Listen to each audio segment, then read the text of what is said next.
Hey there, welcome to week 4 of our nutrition discussions. Today we've got some cool things on the docket. So to start off, we want to talk about how did lunch go this last week. That was the challenge, that was your homework. So how did it go? And if you're like, oh boy, I really have no idea, do that challenge again, okay? We want to really lock in these habits as they build on themselves. And in that first week, I don't know, usually people will choose breakfast. Well, not the first week, just 2 weeks ago, your homework was to pick whichever meal you wanted to hone in on. But really, make sure you're honing in on your breakfast and your lunch.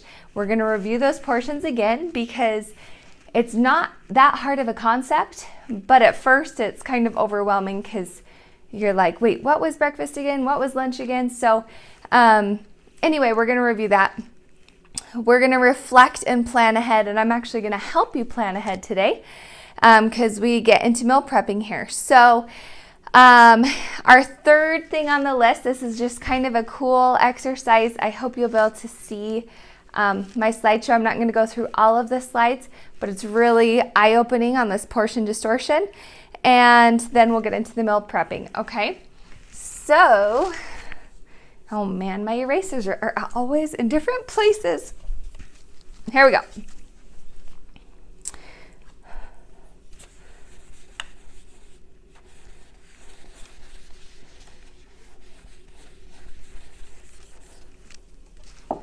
Okay, excellent. So let's start on a little review of our portions here. So we go 50% what? This is for you to chime in and kind of a quiz, right? So 50%, we've got our protein, and 50% is what gives us energy?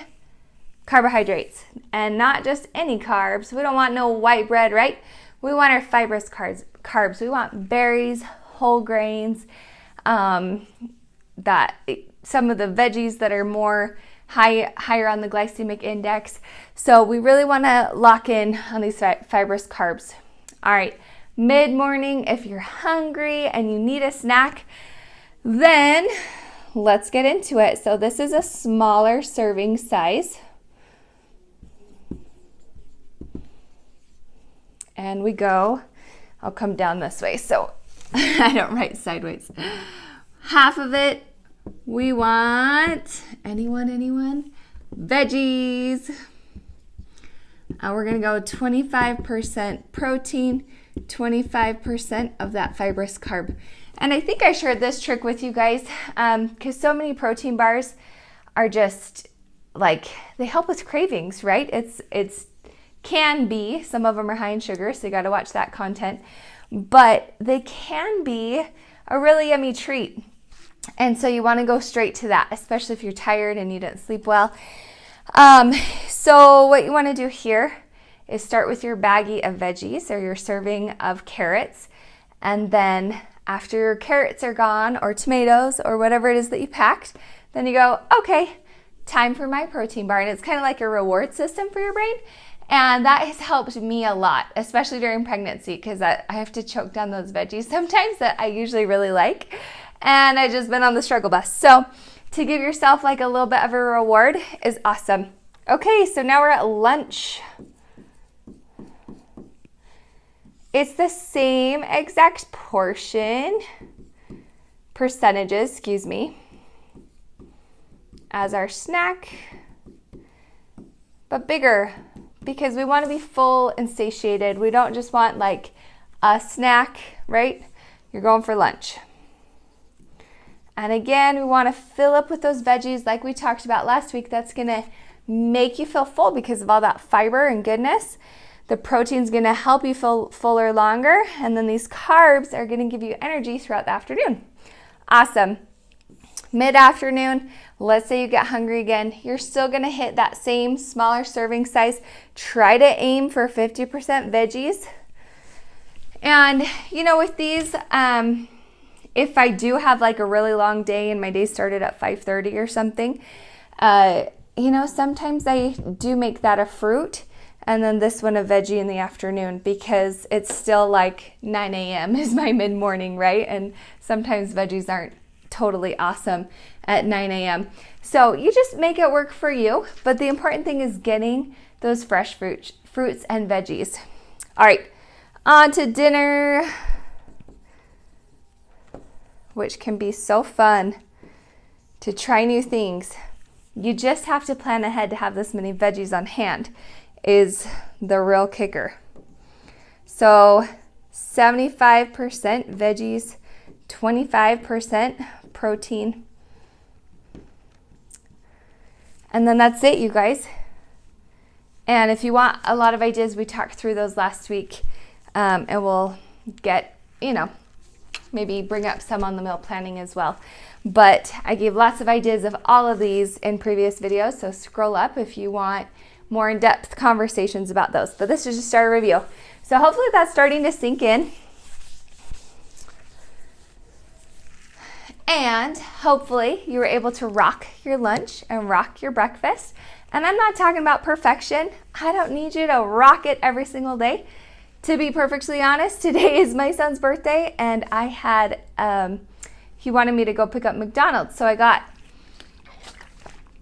a sausage biscuit, and then I came back and just cooked eggs to toss on them because they charge like $2 for an egg. I don't get it. So anyway, so that was my breakfast. No veggies involved. It was carb and not a fibrous carb and a protein, okay? So I'm telling this to be real with you because I hear so often from people who judge me as a trainer, and it's just because of the mindset of a trainer, right? Like, oh, you don't eat that. And there are very staunch nutrition trainers out there, but I am a very realistic trainer because I'm a mom of 3 kids, soon to be 4. And, if my son wants McDonald's for breakfast, I'm not going to be like, no, you can't have that. So I'm just a little bit more grounded than some other trainers out there, and that's okay. That's just my style. Take it or leave it. But what we aim for is that 80%. It's called the 80-20 rule. Maybe you've heard of it. It's not just nutrition. I'm going to try to write bigger too. I tried to scoot closer to the camera so you can see this really well. So the 80-20 rule is that 80% of the time you are nailing it. You are honed in, doing a great job, feeling really good about progress. And then you've got this little wiggle room of 20% where it's okay. It's okay. Take that guilt away.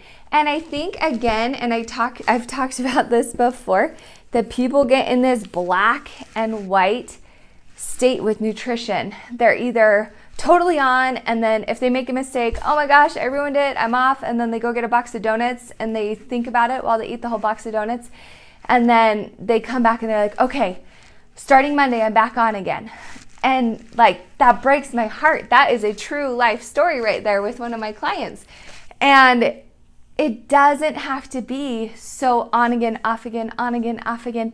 You want to find that happy medium where we don't feel the deprivation and we can still move towards, our goals and make progress towards them while still enjoying your child's birthday. Okay, you with me? So we pick and choose, and we look at the overall diet, breakfast, snack, lunch, dinner, and we pick and choose. So for breakfast, I had more carbs and protein. So at lunch, I'm going to try to really hone in on maybe more of a dinner portion with like a very small percentage of carbs and make it a good type of carb. Okay. And so I can kind of balance my own diet like that. But as you're getting going, just do your best to try to hit that cycle. Okay. All right. I've got my little cheat sheet over here. Let's pull it up. Okay. Oh yeah, we're on the review.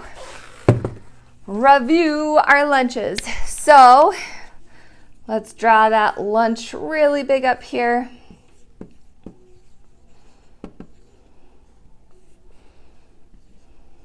Veggies, 50%.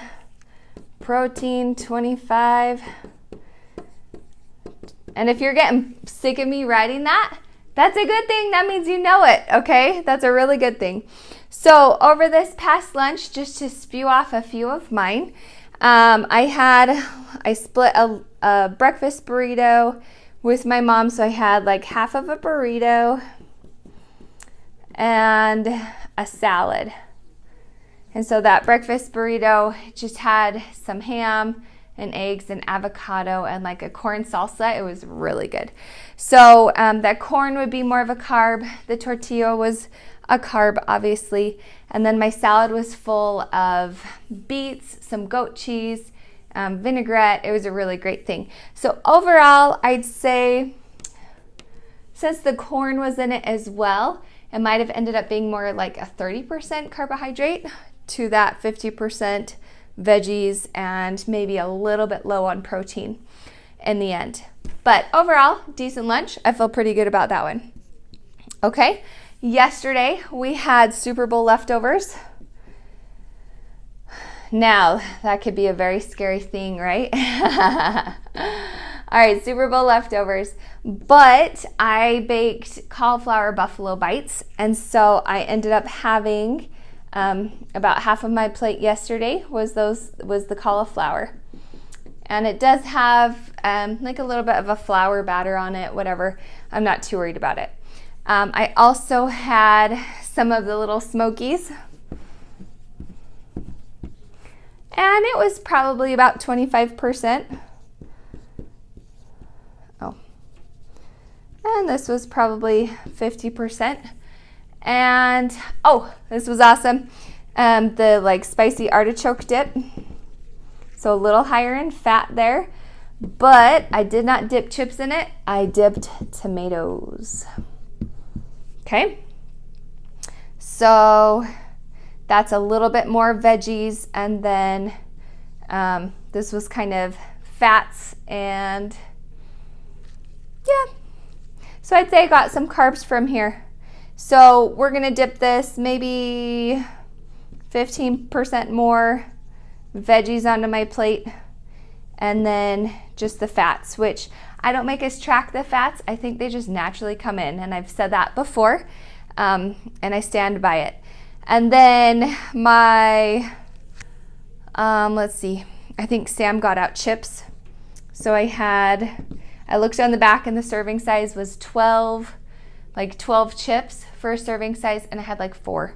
And so just really small amount, but you know, maybe a 10% we could say with that combined with the flour on the cauliflower.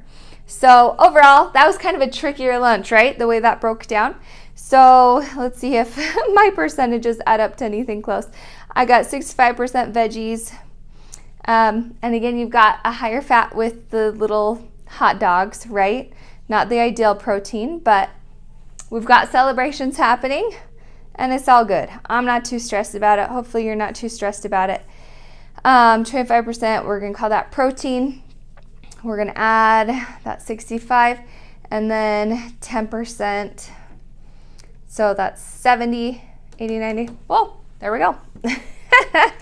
All right, so you can see that it can break down a little bit differently and you're not gonna be perfect. But the fact that I was like deciding, okay, am I gonna do tortilla chips or should I grab some extra veggies? And I grabbed the veggies. That's a win. And we can celebrate stuff like that together, you know? Like that is a win and you can feel really good about that. And it's a small win, but share it with someone. Say like, you know what? I was gonna go for tortilla chips and I chose carrots. And I want you to celebrate that with me, whether it's your spouse or your mom or whatever. Find someone to open up what I like to call the brag table to, okay? I'm just going to leave it at that because that Super Bowl broke down took so long. But really reflect on maybe 3 or 4 of your lunches. And let's say you did go for a full serving of chips. And let's say maybe you didn't have any sort of veggie at your Super Bowl or your Super Bowl leftovers, and you chowed down on it yesterday, and this ended up 65% carbs, which would be really easy to do with Super Bowl leftovers. So instead of getting down on yourself, say, okay, I kind of catch where she's going with this. Why don't I plan this week to keep some salad on hand? or maybe it's bell peppers you love. Whatever it is that you love and you can see yourself eating really easily on the grab, try to incorporate that in more. And maybe you still have, like I do, artichoke dip and Smokies around still and lots of chips. So today for lunch, what can I do? Well, I can make like a deli sandwich on the side, open face, and have some of the artichoke dip and tomatoes again, and maybe just a couple Smokies today instead of having such a high fat protein. Okay, does that make sense? Work with yourself, be patient with yourself, and remember, you've probably been eating the way that you've been eating since you were a kid. Maybe it's 2 decades, maybe you've been eating that way for like 6 decades, and that's a lot to handle, right? You're not gonna be able to just change this overnight and feel good about it. You're gonna baby step your way there, trim out the stuff that you're like, yeah, that could go. The Smokies, I don't really even like those, so we'll just stick with my chicken, and that's great. That's a win, okay? All right, I think you get the point. So we're gonna move ahead with our portion distortion. And what I'm referring to with this particular phrase is that through the years, we have had a crazy thing happen in the food industry. Now, I didn't put together this slideshow, but what it's going to show you is that throughout these years, throughout 20 years, a lot has happened with fast food and even just our normal plates like that you buy at the store. They used to be a lot smaller. Isn't that kind of weird to think about? And so I'm just trying to figure out how to start the slideshow. Oh, come on.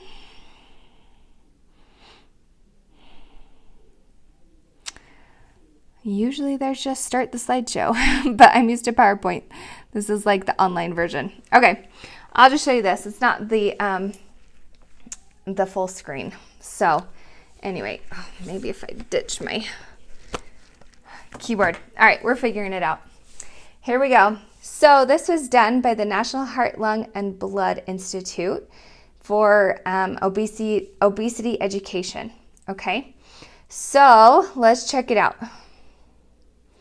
20 years ago, a donut was about 3 inches in diameter and 140 calories. Now, what's your guess? Oh, sorry, not a donut, it's a bagel. Hence the large bagel. Switch. There we go. 6 inches. It's doubled. Look at that. It has doubled in size. And a good, just like little tangent for you, with bagels, what I like to do, and I heard this tip from like, I can't even remember, it was on TV, and I think it was a nationally recognized trainer, and I was like, that's a really good idea. So they take the bagel and they just scoop out like the inside, so you still have that kind of toasty bagelness on the outside, but you just trim out the insides of the bagel, because that's like a lot of bread, right? It's pretty intense on the carbs.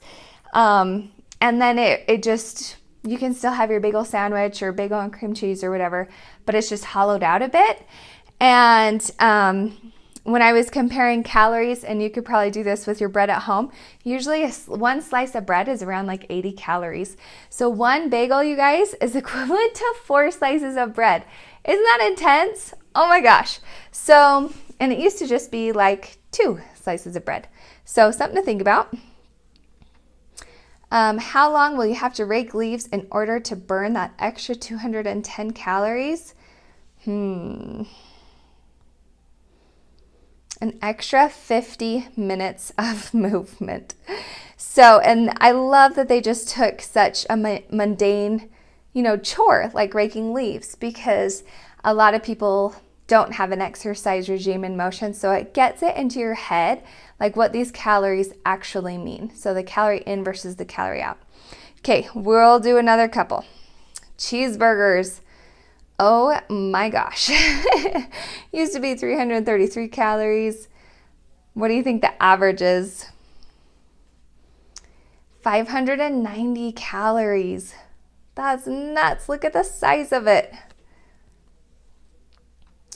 So how long will you have to lift weights in order to burn those extra 257 calories? Well, if you are just weightlifting, it's going to be 1 hour and 30 minutes. Now, if you crack in on the latest science, and you can even head to my website, inspirestrongfitness.com, we have awesome ways of training that can like trim that time down, right? HIIT training is one of them. You've got circuit training that you can actually burn. Gosh, in my boot camps each day, we're about 400 calories in the hour. So anyway, it still just gets your brain thinking, right? Pasta. 500 calories is 1 cup of spaghetti with sauce and 3 small meatballs. Okay, think of like when I was in college, we'd stop at Olive Garden with my collegiate soccer team. Man, we would like eat down the house. We would have, it was during when they do those like endless pasta or whatever. we pretty much almost ate them out of business. So I can't even imagine how many calories, probably like 2,000 calories in one meal, because we'd each get like 2 or 3 bowls. Oh my gosh, it's crazy to think about. So it's, come on. There we go. About 1,000 calories for 2 cups of pasta with sauce and 3 large meatballs. So you can just see that restaurants, and it's just the way it is now, right? Just bigger portions. And so that's why it is so important. I know that you've heard that little mantra before of just ask for a box early and take half of your plate of food and put it in your box. And that's such a good tip. So I just rolled past that one. Oh, oops. Fries are another one, because it used to be that size. Now we supersize everything as an American culture. So that is 3 times the amount of fries. And a lot of people don't stop when they're full with fries. They just eat it till it's gone, right? So 1 hour and 10 minutes of walking leisurely to burn off those fries. All right, this is going to be the last one that I'm going to share. Just different soda. Oops, skipped one. Go back. There we are. So we've got 85 calories versus 250. Oh boy. What was that? 3 to 4 times more. And then how long will you have to work in the garden to burn those calories? 35 minutes to burn that extra 165 calories. So that slideshow keeps going for a few more. But I think you got the point. And the point comes across that it's just so, portions are so much bigger now. You have to be mindful of it. And so I think I might have brought this up in a previous week, but even your dinner plate portions, or if you're going to host a party and they have those paper plates that are this big and paper plates that are this big and some that are even this big, whatever you put out, people will fill up that plate. It's just the way our brains work, and it's really interesting. So as you are dishing up your own plate, if you are trying to work on portions, maybe you need to buy yourself a smaller one. Our dinner plates used to be these huge square ones. We have since just gotten more normal sized dinner plates, but it did make a difference, and we would fill up those big square plates. And when I learned that concept, I was like, oh yeah, totally. That totally makes sense. And it's such a natural thing to do. Okay, so we are running out of time. So meal planning, I have 2 methods for you. One I call the 1, 2, 3 method. And these just kind of help your brain as you're starting to be more methodical with what meals you're choosing, what food you're prepping with. So this is just choose 1 breakfast for the week. And as I have done this, that's just not my style. I get sick of, like this last week, I made that pumpkin oatmeal, and it was super yummy. I loved it. But by 2 days in a row of that, I needed to switch it, and then I could have it for another couple days. But this is pick one breakfast, so maybe it's an oatmeal bake that you love, and you're gonna eat it like for 4 or 5 days. Okay, so that's what we're talking about, like going through the week with this. And then you're gonna pick 2 lunches to just flip-flop. So maybe it's like an open-faced deli sandwich with a side salad, and let's see, so we got the bread there. We've got veggies and the protein. So probably just more veggies on the side and tomatoes, okay? Okay, little interruption there, but we're back on track. So we have 1 breakfast, 2 lunches, and then you're gonna pick 3 dinners for the week. And from there, it just really helps your brain to go ahead and organize that out. So for example, here's the little meal prepping or planning that I'm gonna share with you. So for breakfast, I did an oatmeal bake and hard-boiled eggs. So 2 hard-boiled eggs, and then if you just do a whole sheet, there's lots of different recipes, berry kinds, cinnamon apple kinds. So whatever you like, you'll be able to find. Easy peasy. And then you're set for the whole week. And you can even jazz it up different ways, adding cinnamon some days, adding berries, if you do just like a plain recipe. So that's a way to play with the one thing that you've prepped. Lunches. You can easily do like a big pan of ground beef and add some Korean marinade to it. So a Korean beef wrap, so then you just pack lettuce, right? Like the butterleaf lettuce. And then crushed peanuts and just a side of cuties. Super yummy, super delicious. And you can put some shredded carrots in there. You can add whatever extra veggies into that base that you like. Excuse me. Then the other recipe for lunch, oh my gosh, sorry, is just a chicken curry, and I did it in the crock pot. And you can just look up a recipe that kind of shouts to you. But mine had carrots, sweet potatoes, butternut squash, and then I had like a side of multi-grain bread or a multi-grain roll, and some mango chopped up ready to go. So that was lunch. I picked those 2 lunches and then just swapped them every other day to give me the variation. 3 dinners. Now dinners usually are bigger anyway, right? So great tip with dinners with this method or any other is just double down what you're making, and then you can have it again. It's a super simple thing to do. So I bought malanga, which is like a root vegetable, and you just bake it. So I bake it up like French fries, and then I'm going to be topping it with sloppy joe. So this was my meal prepping for this week, what I want to do. And then also some crock pot ribs. We haven't had ribs in forever, so just some barbecue sauce or whatever marinade you like with those ribs. And then a big salad to go with it. And again, for dressings, if it's creamy, it's gonna have higher fat and it's gonna have higher sugar and higher salt. So if you can make any of your own dressings, you're gonna be better off. But vinaigrettes are an easy go-to, all right? And the third dinner I chose for this upcoming week is jalapeno burgers, which we haven't done for a long time. But that'll be lettuce wrapped burgers. You stuff it with jalapenos and cheddar cheese, and it's so delicious. It's so, so good. So those 3 dinners we just ping through. And the thing that I like about those jalapeno burgers is you can do up the burgers and then freeze the ones that you're gonna have like on your 6th day, right? So breakfast, after 4 or 5 days, I'm ready to switch it up anyway. But having 3 dinners to ping off of, you can definitely be pushing into that 5th and 6th day, okay? So that's the one method. And then the other one is for those people who just really can eat the same thing a ton. Maybe it's you. Maybe it can be you for a week and you just want to simplify it. It's the 1 to 4 method. So you just pick 1 breakfast, 1 lunch, and 1 dinner to rock throughout the whole week.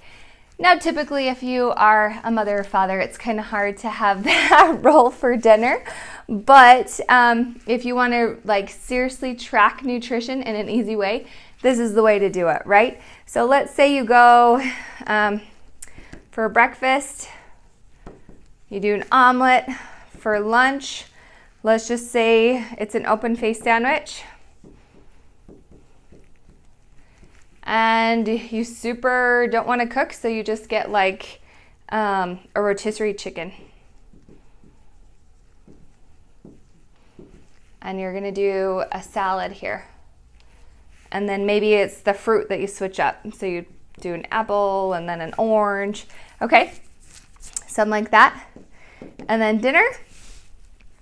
The way that you do the 1 to 4 method with dinner is actually pretty cool, pretty fun. So let's say you actually cook up like 3 pounds, it just depends on how big your family is. 3 pounds of a lean ground beef, which I recommend like the 93%, okay? Or the 90%, both those are really great options. So you've got 3 pounds of this cooked up just with maybe like a Mrs. Dash or some non-salty thing just to give it some flavor, okay? So one night, I already told you, I've got Sloppy Joes on the menu with the moringa vegetable. So Sloppy Joes. The next night, just back to my example, or if you were gonna put this in at lunch, is like a lettuce wrap. So you're just gonna use the beef, but every time you use it, you're just gonna like tweak it a little bit, right? And then you could totally get just regular tacos out of that. You could also not cook up a pound of it and make burgers out of it. So you could turn that into patties. And you've just got that off to the side. So that would be 4 very different meals, even though you're in the 1 to 4 method, even though you just picked one main meat. So you could do that with chicken, right? You could have like chicken breast, and then you could do a chicken sandwich, and then you could do shredded chicken tacos. So yeah, you get the point. You can just play with these and see what fits you. And obviously you're not stuck with just one method. You could use both. But I hope that gives you a great idea of some meals that you can do in an easy way to keep yourself on track. And I get the question all the time, well, my kids want to eat this. You guys, my kids are the same. They're super picky. It's super annoying. But, you know, I've got some quicker options for them. But I always say, like, you need to have at least half of this. Like, I'll dish them up a small portion anyway.